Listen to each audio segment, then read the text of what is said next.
Hey Patty, this is Bob.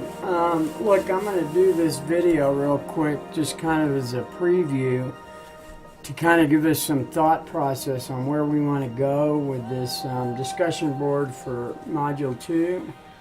So I'm going to go ahead and start now. Hey, welcome all. We're about to enter into Module 2, which is our verbal communication module. And in this module, we're really going to work on how we verbally communicate our intentions and our requests and our negotiations. When you think about it from a nonverbal point of view, and now we're moving into the verbal side. However, in our world today, we're really involved with electronic communication. So we very rarely see a lot of our vendors. So the important part is that we learn how to speak not only with our nonverbal communication when we're in meetings, but we also are able to convey this sense of understanding and knowledge and listening in our phone conversations and other type things like that. So let's go ahead and log in. I'm going to go ahead and log in just like you guys will. We'll go to Project Engineering 100, Elements of Communication. And we've already finished nonverbal, so we're going to go to verbal. And what we have is, of course, our discussion board, our individual assignment, and the oral communication test. So what we're going to first do is go to the discussion board. And as you guys probably noticed in the last class, the discussion board is really intended to give you kind of a first view, get your head into the concept. What are we really thinking about here? What are we trying to do? So we put a couple of pieces of information here to help you kind of get your head around it before we get into all the details. So the first piece we have here is how to help millenniums fill the soft skills gap. And I hate to say it, but millenniums are a lot of you younger guys, because I'm much older. So we're just looking at your society, and you can tell us where we're wrong at any time you want. But these are certain things that we've started to notice about your generation versus ours. We're raised to believe that hard skills, especially in your world, matter the most. Can you actually design this thing? Can you make it happen? And there's not a lot of focus on communication because it's all about the hard goods. So what we're really saying is, these are different points, but start off right without going negative. These guys have to hire you and figure out how they can improve your soft skills. And when you think about it, soft skills are very similar to what we just talked about in nonverbal.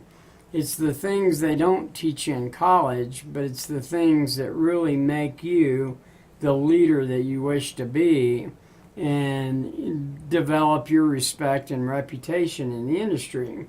So these are really important things, and think of it more as a soft skill. This is all about you. And, in our process, we're trying to figure out how to set expectations about communication skills that you guys are going to need to acquire, starting with articulate speech and all that. So we're really trying to get into a mentorship program in a self-paced academy. And it's kind of an anachronism in the fact that we're trying to teach you oral communication, but we're in a non-oral relationship. We're on a data video at the moment. But we really do want to try and develop this mentorship so that you guys can really ask questions and everything. And that, here again, goes back to the discussion board. We don't mind if you send us 15 emails a day asking questions, because that's what mentorship is all about. So we're here to kind of support you in that process. And we're going to walk you through a bunch of these skills. you have to always consider your audience when you're going to speak to someone. What is it they really are expecting? What is their mores or their social values, and how do you fit within that?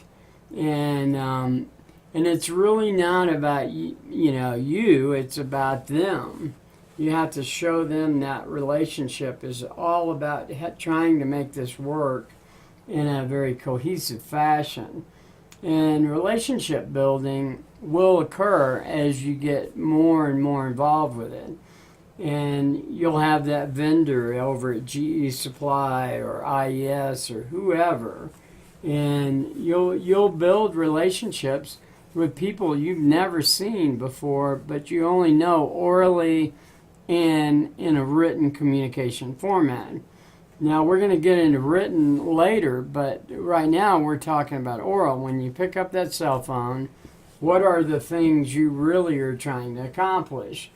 And I'm not going to run you through this whole piece, but you'll get some information out of this. And once again, this is just trying to get you guys to get your head focused on how well can you do oral.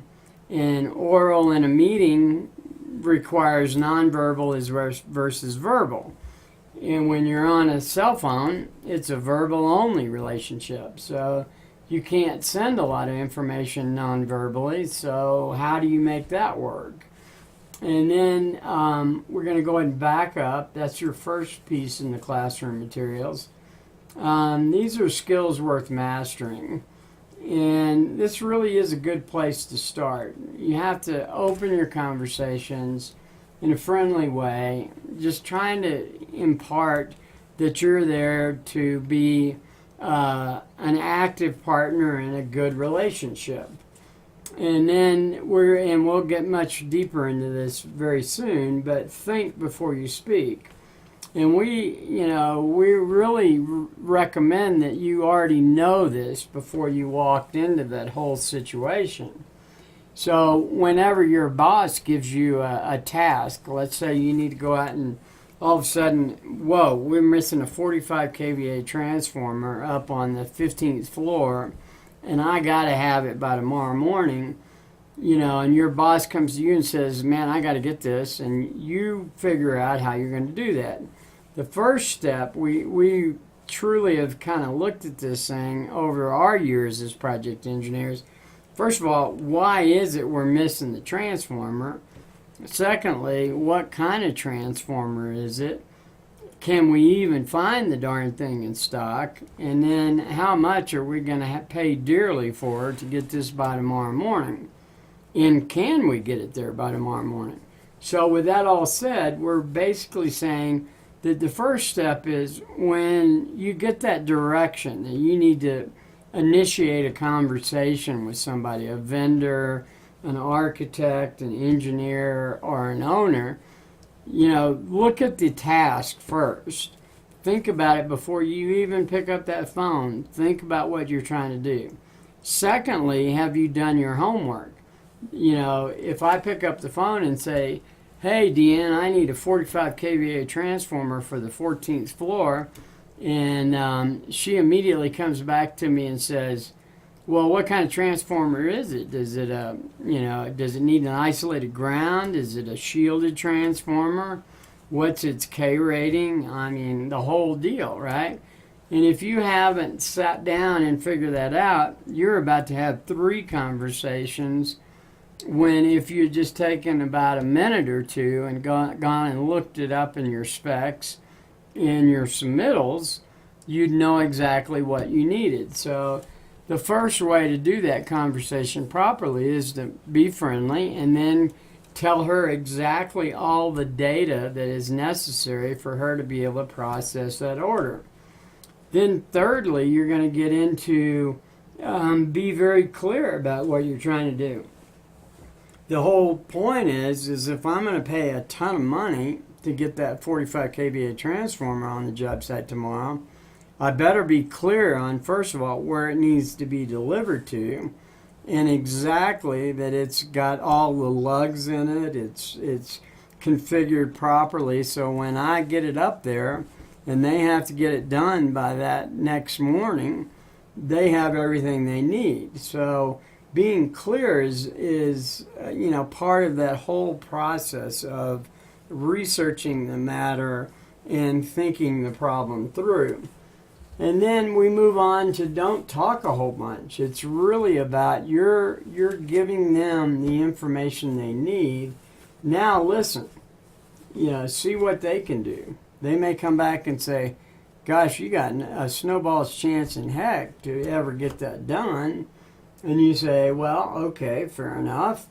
Why is that? You have to really just listen to them more so you can figure out where their obstacles are and what you're going to have to do to help them overcome the obstacles for you to achieve your goal. And through this whole process, you have to be who you are. And you're not trying to pull off a scam or anything else. You're just very matter of fact, to the point, based on your research and the situation you have. Now, some of these are really important as time goes on. You'll learn how to practice humility because you really are in that situation. You're humbled because they have the transformer, perhaps, and you don't have it, and your client needs it by tomorrow morning. So you're in a very disadvantaged position at that point. They could charge you anything they want, then you most likely will pay for it if you have to. So what's the point of saying, well,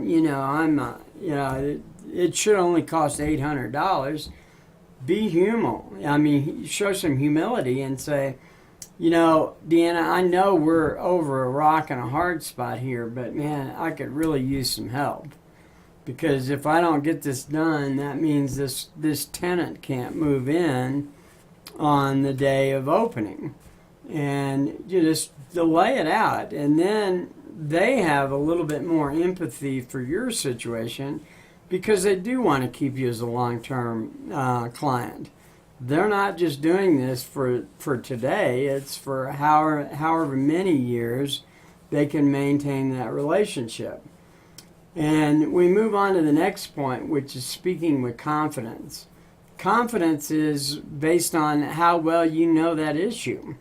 So going back to the first two steps, what do? Think about the problem and then study the problem before you hit the dial button. And number 8 doesn't even play in this game. It's focused on the body language. Well, we're not face to face, right?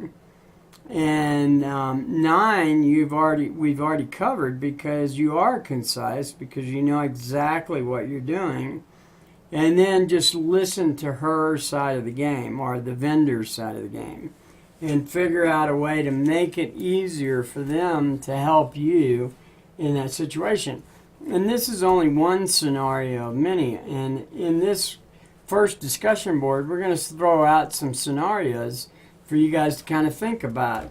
But we really boil it down to 3 steps. You first study the problem.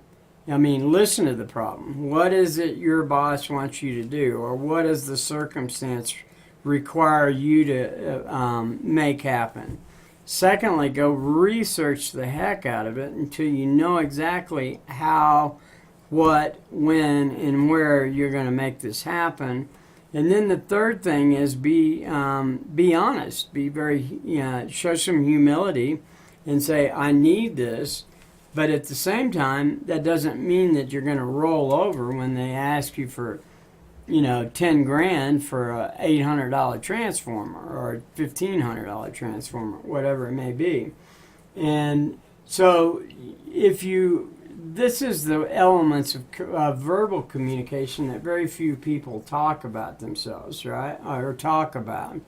So that's what we're really trying to do in this discussion board. So when we move back up, you're going to see a couple more items in here. And we have the best advice, which is 95% of your pain is caused by your own stupidity, which is when you don't look it up and the girl or the vendor calls you back and says, man, I've got a 45 transformer, but it's the wrong one, right?